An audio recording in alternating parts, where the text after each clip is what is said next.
ছিল আমার বল? কেন আমার জীবনটা এভাবে নষ্ট করলি? কেন কেন? এই শোন, এই তুমি এইসব বাদ দাও তো, তুমি চলে যাও এখান থেকে। আপনি থামেন, তোকে আমি একটা কথা বলি। এই দাঁড়াও। আপনি দাঁড়ান, আমার কথাগুলো আমাকে বলতে দেন। আপনাদের কথা আমি অনেক শুনেছি, আর না, এখন আমি বলবো, আপনারা শুনবেন।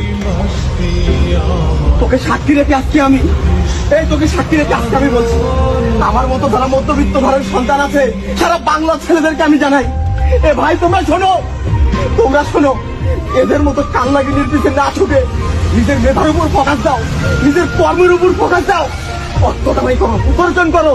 তোমার হাতে যদি টাকা থাকে, পয়সা থাকে, এরকম হাজারো কান্নাগিনি তোমার পিছনে ছুটবে।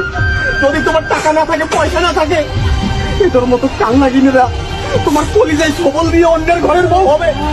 তোমরা হবে ধ্বংস, তোমরা হবে নেশাগ্রস্ত, দুঃখ কষ্ট সহ্য